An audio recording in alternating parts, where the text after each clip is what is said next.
இன்னைக்கு காலையிலே இந்த கேஸ் ஸ்டவ்லாம் நல்லா தொடச்சு விட்டேன். தம்பி இன்னைக்கு தூங்குறாரு பரவாயில்ல. இன்னைக்கு பொறுமையாவே செய்யலாம் பார்த்தா பாதியிலே எழுந்துட்டான். அரிசி கொஞ்சம் ஊற வச்சுட்டு புதினாவும் கருவேப்பிலையும் போட்டு சட்னி தான் அரைச்சேன். எக்கு கொஞ்சம் பாயில் பண்ணிடலாம் மத்தியானம் லஞ்சுக்குன்னு சொல்லிட்டு இந்த கருவேப்பிலையும் இந்த கொத்தமல்லியும் போட்டு நல்லா வதக்கி விட்டுட்டு சட்னியை ரெடி பண்ணிட்டு இருந்தேன். இதுக்கு தேங்காய் உடைக்கலாம் பார்த்தா தேங்காய் ஸ்ட்ராங்கா இல்லை நான் வீக்கான்னு தெரியல. என்னால் உடைக்கவே முடியல. அதுக்கப்புறம் தம்பி எழுந்துட்டான் பாதியிலே. சரி குக்கரில் வச்சிடலாம்னு சொல்லிட்டு குக்கரில் வச்சுட்ட சாப்பாடை ஒரு பக்கம் எக்கும் பாயில் பண்ண ஆரம்பிச்சிட்டேன். இந்த கொத்தமல்லி கருவேப்பிலை சூடு ஆறணுன்னே எடுத்து மிக்சியில் போட்டு அரைக்க ஆரம்பிச்சிட்டேன்.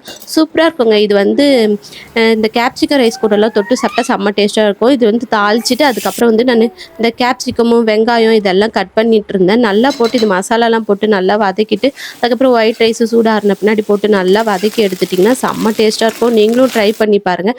என்னால் முடிஞ்ச அளவுக்கு இன்னைக்கு காலையில் டக்குன்னு இதெல்லாம் எடுத்து க்ளீன் பண்ணி வச்சுட்டேன். ஏன்னா தம்பி வந்து பக்கத்துலேயே நின்றுட்டு இருந்தார். சரின்ட்டு டைம் ஆயிடுச்சேன்னு சொல்லிட்டு லஞ்சு கொஞ்சம் பேக் பண்ணிட்டு அப்படியே குழந்தைங்கள கூட்டிகிட்டு போய் விடணும்னு சொல்லிட்டு கூட்டிகிட்டு போய் விட்டேன். நான் இந்த புதினா சட்னி கூட வந்து பசங்களுக்கு தோசையும் கொடுத்தேன்னா அதே சாப்பிட்டுட்டாங்க. இந்த வீடியோ பிடிச்சிருந்தா மறக்காம லைக் அண்ட் சப்ஸ்கிரைப் பண்ணுங்கள்.